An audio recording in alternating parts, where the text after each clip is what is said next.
또 하나는 이제 이더리움 현물 ETF 과연 5월에 승인이 될 것인가? 뭐 최대 관심사입니다. 이에 대해서 블룸버그의 제임스 세이파트가 이렇게 얘기를 해요. 연내 승인은 조금 조심스럽게 낙관을 하고 있고, 하지만 비트코인 현물 ETF 때 수준의 확신 정도는 아니다. 5월에 승인이 되지 않더라도 크게 놀라지는 않을 것이다. 뭐 이렇게 이야기를 하고 있습니다. 연내 승인될 것 같긴 한데 5월에 승인되지 않을 수 있다는 얘기도 하는 거잖아요. 그런데 이제 우리로서는 관심사가 만약 SEC가 승인 거부를 한다면 어떤 논리, 어떤 명분을 제시할까? 이게 상당히 재미있을 것 같고, 이더리움 역시 비트코인처럼 그러니까 그레이스케일을 비롯한 신청 기관들이 이제 소송전을 진행을 할지 그 여부도 상당히 주목됩니다. 물론 그레이스케일의 CEO 마이클 소렌샤인 같은 경우에는 최근 인터뷰를 통해서 소송전을 칠 것 같냐라는 질문에는 그거는 지금 생각하기에 너무 이르다 이렇게 좀 선을 그었는데, 그 너무 이르다는 지금이겠지만 이제 5월에 만약에 승인 거부가 된다라면 그때는 이르다에서 이제 고민할 수 있다 요 정도로 분위기 전환이 이루어지게 될 겁니다. 그래서 과연 SEC가 승인하면 땡큐, 만약에 승인을 거부한다라면, 지연시킨다라면 어떤 명분을 제시할지, 그게 또 상당한 관전 포인트가 될 거라고 생각해 볼 수 있겠죠.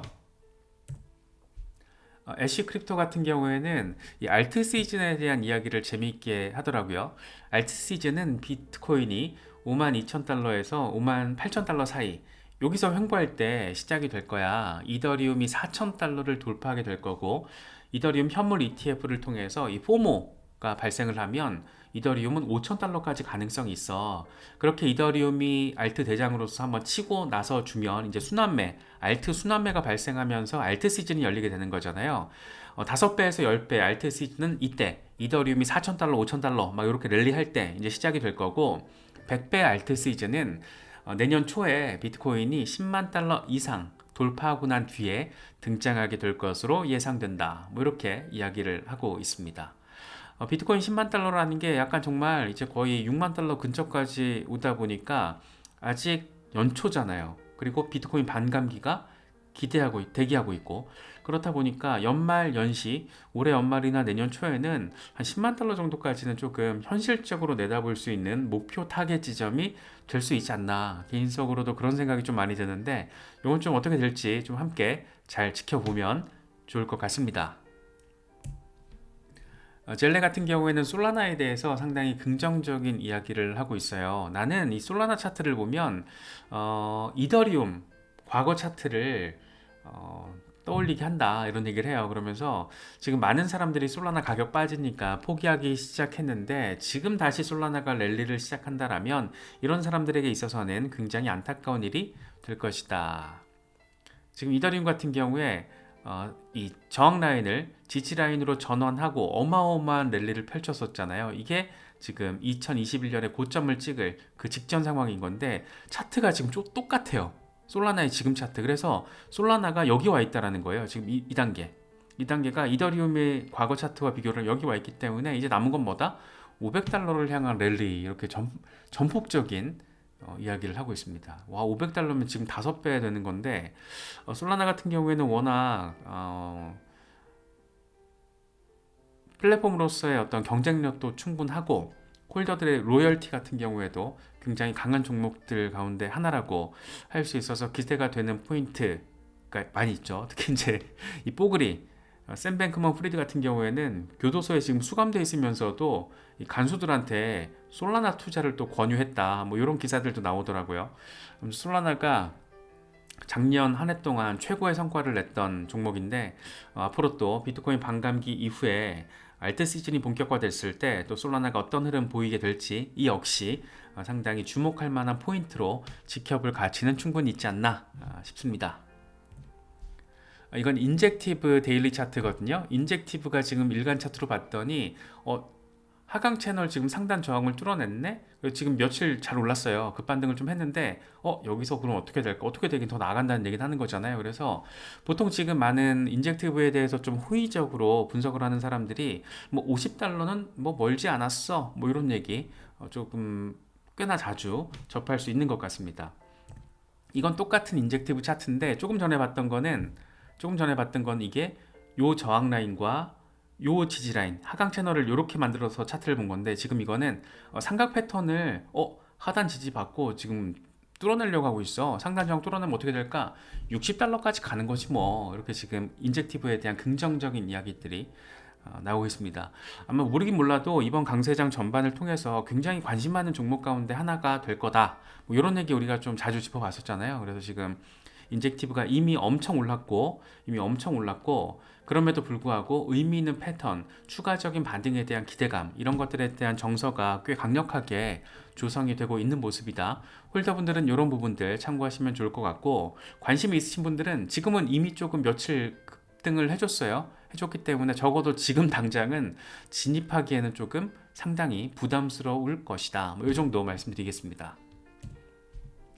디센트럴랜드, 아마 디센트럴랜드 가지고 계신 분들도 많이 계실 텐데, 지금 이 투데이 차트에서 와 진짜 작년 초부터 어마어마한 지금 저항선을 만들어 왔는데, 이번에 지금 뚫었어요.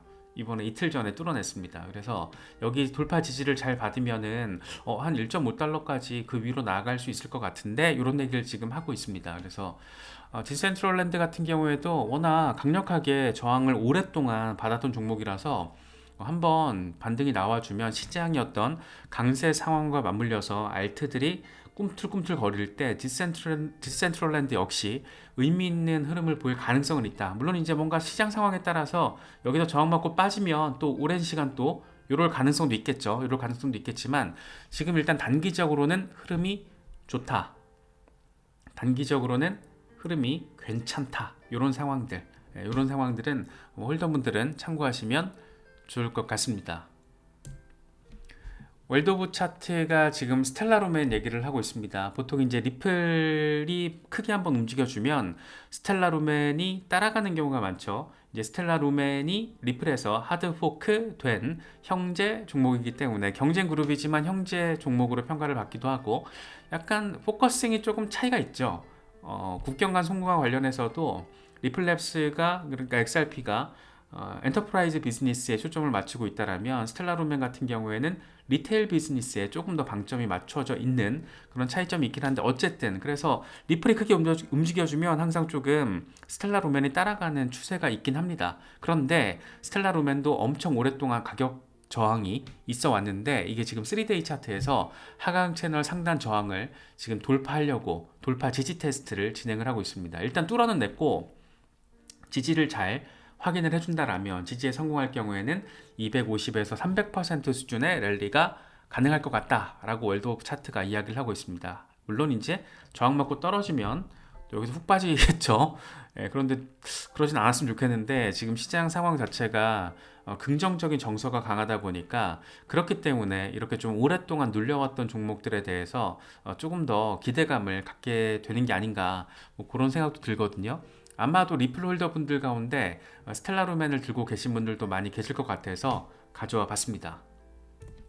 우리의 리플, 그래도 0.58달러 위로 올라서 좋습니다. 최근 조정이 거의 뭐 이제 마무리된 것 아니냐, 0.58달러가 이제 오버헤드 저항으로 간주됐던 구간이다 보니까 여기서 지지를 잘 확인해 주면 0.67달러를 거쳐서 0.74달러까지 가능할 것으로 보인다, 이런 얘기들 기술적으로 가능합니다. 지금 원화로 따지면 한 1,000원 정도까지 나아갈 수 있는 그런 상황을 단기적으로 기대해 볼 수 있지 않나, 그런 기대감이 조금 깔려 있는 모습입니다. 크립토 위자드 같은 경우에는 아예 대놓고 그냥 XRP의 시간이 왔다, 뭐 이렇게 표현을 하더라고요. 그래서 마침내 이 고점 추세 라인이 깨졌다. 그래서 0.59달러를 잘 뚫어내면 0.73달러 위로 상승할 것을 예상할 수 있다. 단기적으로는, 이게 지금 일간 차트거든요. 단기적으로는 이런 것들 생각해 볼 수 있다라는 거, XRP 홀더분들 참고하시면 좋을 것 같습니다. 크립토 애쉬 같은 경우가 말이 재밌어요. 나는 XRP가 곧 되게 급등할 것 같아. 펌핑이 꽤 하드하게 강력하게 나올 것 같아. 뭐 분석도 없고 데이터도 없어. 근데 느낌이 그냥 그렇다라는 거야. 이 사람이 비트코인 엄청 많이 들고 있는 사람이잖아요. 그런데 시장의 어떤 오랜 경험치에서 보니까 차트가 급등 한번 나오겠는데 라는 얘기를 하는 거거든요. 이게 주간 차트입니다. 우리가 XRP 주간 차트의 흐름 많이 살펴봤었잖아요. 지금 몇 년에 걸쳐서 5년짜리 대칭 삼각 패턴이 지금 잘 마무리가 돼서 지금 꼭대기에서 큰 삼각형을 잘 만들어서 지금 상단 저항 뚫으려고 꼭지점 부근에 와 있어요. 그래서 차트가 잘 완성이 된다라면 긍정적인, 이번에 조금 반등을 해주긴 했지만 여기서 더 추가적인 반등, 적어도 2달러 이상까지는 좀 나아가 줘야 되지 않겠느냐, 뭐 요 정도 상황. 왜냐, 워낙 많이 눌렸으니까. 이런 부분들 좀 생각해 볼 수 있겠죠. 이번에 좀 급등세가 나와준 데 있어서 리플과 엑셀라가 또 파트너십을 맺은 게 좀 긍정적으로 작용했다라고 바라볼 수 있을 것 같습니다. 이 실물자산 토큰화 분야에서 협력하기로 파트너십을 맺은 건데, 지금 리얼 월드 에셋 실물자산 토큰화 이슈는 뭐 누차 말씀드렸지만 이번 강세장 전반을 잠식할 굉장히 거대한 카테고리 트렌드 가운데 이미 하나가 돼버렸습니다. 그래서 실물자산 토큰화 이슈는 앞으로 계속 블록체인 시대가 가속화되면 될수록 좀 더 강력하게 이 시장의 메타로 자리를 잡게 될 겁니다. 그래서 이런 부분들, 리플이 실물자산 토큰화 이슈와 관련해서 상호 운용성에 초점을 맞추고 있는 엑셀라와 파트너십을 맺었다는 것은 그만큼 XRP 레저의 확장성에 대해서 많은 고민을 하고 있고 많은 현실화 작업을 지금 진행하고 있다, 이렇게도 평가할 수 있겠죠. 특히 지난해 같은 경우에 리플 같은 경우는 이 홍콩 통화청과 부동산 자산 토큰화, 이 CBDC 프로젝트를 진행을 하면서 사실 실물 자산 중에 제일 못지 큰 게 부동산이잖아요. 제일 비싼 자산 중에 하나가 이제 부동산이잖아요. 대표적인 게. 그래서 그런 자산을 얼마나 안정적으로 블록체인화, 토큰화 시켜버리고 블록체인 위에서 안정적인 거래가 가능할 것인가, 이런 것들이 중요하기 때문에 여기에 지금 리플이 굉장히 큰 힘을 쏟고 있다. 특히 실물자산 토큰화 이슈는 이미 시대적인 트렌드가 돼버렸고 JP모건, 시티뱅크 이런 월가의 금융기업들이 이미 적극적으로 테스트를 진행하고 있다. 담보증권, JP모건이랑 바클레이스랑 담보증권 테스트도 막 하고 그러잖아요. 그래서 지금 되게 재밌습니다. 시대적으로 굉장히 재밌는 시대인 것 같아요. 최대 화두는 AI, 그리고 나서 블록체인, 그리고 이제 조금 더 몇 년 지나면 가속도가 붙을 이슈 중에 하나가 양자 컴퓨터, 이 정도가 될 텐데, 아무튼 되게 재밌는 시대가 지금 지나가고 있고, 우리가 그 초입에서 굉장히 직접적으로 또 적극적으로 지금의 상황을 바라보고 있다라고도 평가할 수 있지 않나 생각이 듭니다. 에그라 크립토, 이거 우리가 다뤄봤던 건데 7.5달러와 27달러로 나아가는 게 XRP에는 프로그래밍화 돼 있다. 안전한 투자처로서 XRP에 대한 나의 확신은 여전히 높다. 그래서 나는 다른 코인에서 소액이라도 수익이 나면 XRP에 넣고 있다, 뭐 이런 얘기도 합니다. 2017년 수준에서 7배만 상승을 하면 27달러 도달이다. 이거는 충분히 가능한 목표 아닌가? 뭐 이런 얘기 하는 거죠. 이게 지금 내 목표고 수익 확보를 위해서 다양한 가격대에서 매도를 진행할 계획이다, 이런 얘기를 합니다. 특히 이제 지난 사이클에서 비트코인이 231%, 이더리움이 243% 상승을 했었는데, 당시 XRP는 이제 소송 리스크로 인해서 불런을 놓쳤기 때문에 올타임 하이 대비 5배에서 7배 정도 상승하는 것은 비교적 쉬울 것이다, 이런 얘기를 합니다. 일단 27달러까지 가면 좋겠지만, 일단 한 5달러 위에서 조금 자리를 해주면 여러가지 XRP, 리플랩스가 보여주고 있는 전폭적인 이 혁신과 관련해서 리플 생태계의 기본 화폐 네이티브 토큰이 XRP니까 이 XRP의 어떤 시세도 가치가 적극적으로 반영하는 그런 모습을 언젠가는 보여줄 수 있지 않나, 이런 분석들 보면은 그런 생각을 조금 더 한 번은 더 하게 되는 것 같습니다. 지금 비트코인 같은 경우가 참 재밌어요. 공급 충격이 이미 현실화가 됐습니다. 어제 하루 동안 비트코인 현물 ETF가 쓸어 담은 비트코인이 9,163개, 그런데 하루 동안 채굴된 게 900개, 그런데 이제 반감기를 거치면 450개로 또 줄어들게 되죠. 에버리지 얘기하는 겁니다. 그래서 비트코인의 어떤 공급 충격은 이미 왔다. 그리고 코인베이스를 기준으로 거래소 비트코인 물량이 2015년 최저치라는 거, 공급 충격 온 거죠, 사실상. 그런데 이게 강도가 얼마나 더 강력해질 것인가. 비트코인이 그렇게 시세 공급 희소성을 시세에 담아내면서 가치가 10만 달러, 20만 달러 이렇게 급등을 했을 때 알트들은 과연 어떤 흐름을 보일 것인가?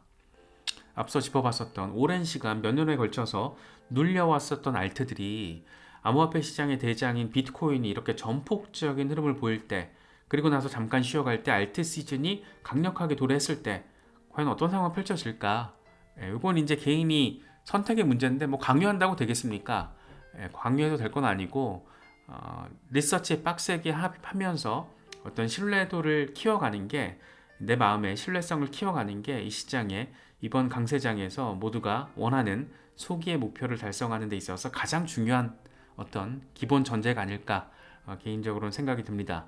이제 조금 더 반감기가 도래하면 할수록 여러 가지 포모성 상황들이 많이 포착이 될 거고, 굉장히 과대 광고, 과장 광고 이런 것들도 많이 나올 거예요. 그래서 특히 이제 개미들이 본격적으로 다시 돌아와서 시장에 진입하는 그때부터 막 좀 어수선할 겁니다. 그래서 그럴 때 내가 마음의 중심을 잡고 나의 전략적인 스탠스를 얼마나 잘 유지할 수 있을까, 이런 부분들이 결국에는 우리가 매일같이 이렇게 리서치를 하면서 이슈 팔로잉을 하면서 공부를 하는 그런 본질적인 이유가 아닐까 생각됩니다. 그래서 여러 가지 소식들 잘 참고하시면서 시장 대응하시면 좋을 것 같습니다.